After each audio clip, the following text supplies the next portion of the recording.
Welcome, Watchers of Illusion, to the Castle of Confusion.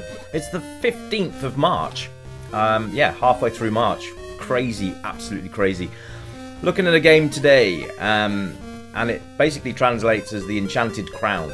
Now, there are English and Spanish options in the menu. Just change the language to your preferred choice.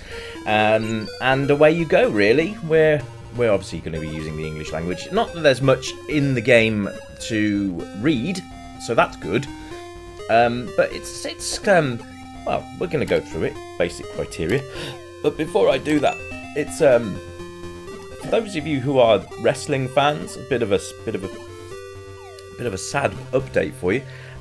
Scott Hall, who was otherwise known as Razor Ramon, sadly passed away. I think it was either today or yesterday, but either way, it's a big loss to the wrestling world. And being a big WWF fan back in the day, it's a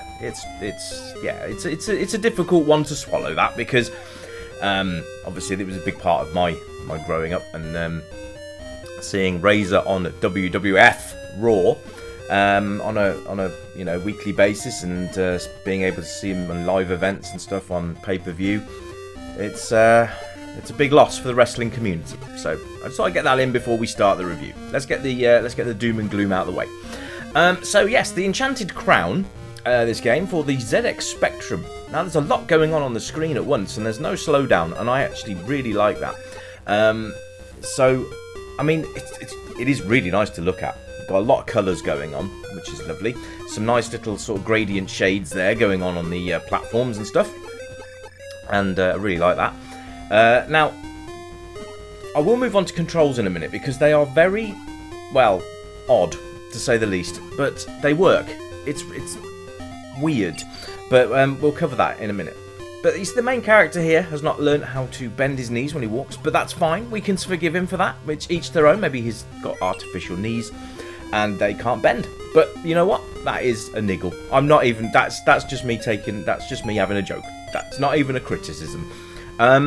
I like the main character, actually. Kind of reminiscent of Lion-O, actually, from Thundercats. So there you go. A plethora of enemies on the screen, which is great. You've got these little goblin characters and what looks like a floating landmine, or depth charge. That's what I'm looking for. You've got these birds here. You've got lots of different characters on screen at once, with little to no slowdown, which is even better. The UI is incredibly sexy as well. Look at the bottom there. You've got coins that you collect, and coins restore your health. There's no duck option. Again, we'll go through that in a minute, because it's quite impressive the way they've done these controls, but it's a little bit frustrating as well, but not in the way that you might expect. But we'll go through that. So coins replenish your health. You'll be needing those, because it's easy to lose health in this game. In fact, maybe a little too easy to lose health in this game. But and the other thing you'll notice is there's a little nasty timer in the bottom right corner. There's no way you can recharge that, as far as I know. But you are against the clock completely in this game, so you've got to get to your objective before the time runs out. And the way you do that is to find all these hidden switches, which will make areas accessible. Now, the clever thing is, when you actually activate a switch, the timer stands still, so it doesn't keep ticking while the stage or the part of the level is being revealed. So that's always a nice thing. And it'll also always show you where, because sometimes in games like this, you activate a switch and then you have no idea where something is activated. So there you go. This shows you, which is really nice. So that's very, very considerate of the developers to do that. So well done. Now, I covered one of their games the other day, and I have a variety of their games actually ready to review. And this is also available on the MSX, but because we did the MSX the other day, I'm having a look at the Spectrum one for a change, just to see. And I'll tell you what, this is lovely. Really good game. Music's lovely as well, actually, but we'll cover sound shortly. Controls, let's move on to that, because this is quite an interesting setup. Now, you can only jump over enemies, you can't duck. The reason being is if you push down on the controller, your character does a long jump, like that. And yeah, so you've got two jumps. Up is jump, and it does that sort of one stage jump that you can see there. Then you've got to do these big leapy jumps to get across gaps and slightly wider crevices, shall we say. So it's quite an interesting setup, but it also means that you can't duck. So sometimes you have no choice but to pass through enemies rather than avoid them. Which is a bit of a shame, but I sort of see what's going on. There's no use of the fire button, not that I've figured out anyway. I've tried using fire and down, and he still does the massive jump. So fire button seems to be obsolete in this game. Obviously, if anyone has any different opinion on that, let me know. But fire button for me is just not doing anything. But it's very, very nicely laid out. The general layout of the levels is very, very good. The character design and the enemy design are really nice as well. And yeah, so it gets a really good thumbs up on the old graphics front here. Nice to see a variety of different mobs as well. Always a good thing to have variety in a game, otherwise it gets very stale very quickly. Now this game I don't think is going to get stale anytime soon, although you only have 20 minutes in which to complete it. So you really don't have time to be standing around like me looking at all the pretty graphics and stuff. And there's a massive dude over there wandering around. He looks a bit lost. But you can see the quality of the graphics. There's another switch there, so that was right at the start of the level if you remember. So we'll make our way back up to there and see how we get on. Now, once your health bar is depleted, it is game over. You don't have lives, so be careful with what you're hitting. But if I run out of energy, I will restart and have another go and see how far we can get within our allotted time, which is normally around the 15 to 20 minute mark, which is that's pretty good. Now, if you have completed this game, I would love to hear from you, because it's not an easy feat to keep that health bar in check. As you can see, mine is rapidly depleted into the red, and with no coins visible for on the screen at all to replenish that health. I've now got to be very careful, because I've just lost some more because I'm that good. So yeah, it's all about timing really, I think, when it comes to enemy characters. Just any kind of touch will sap that endurance bar. So just be careful. We don't really have any choice. We've got to go up there. Oh, and I've still hit the guy. Oh, God, next hit and I'm dead. I'm going to get past that spider now.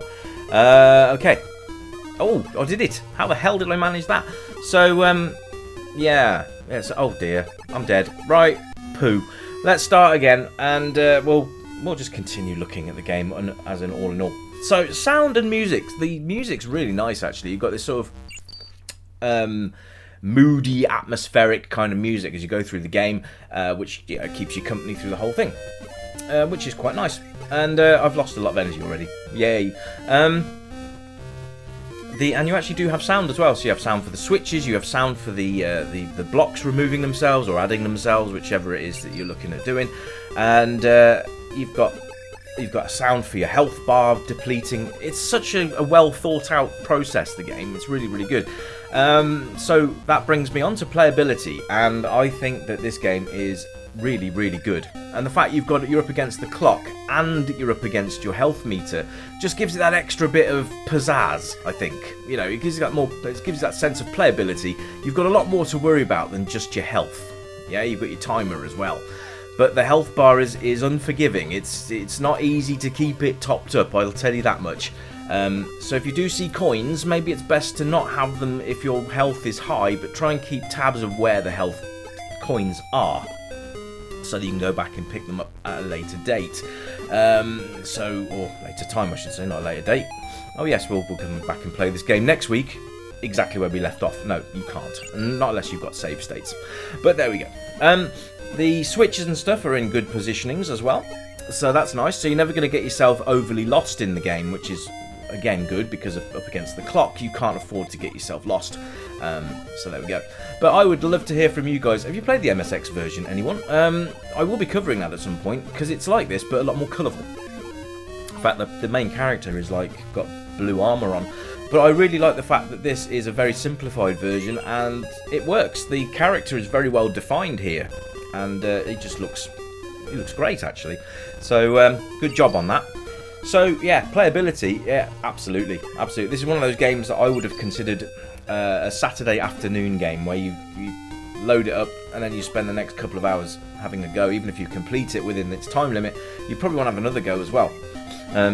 Reason for that: one, it's a bloody good game.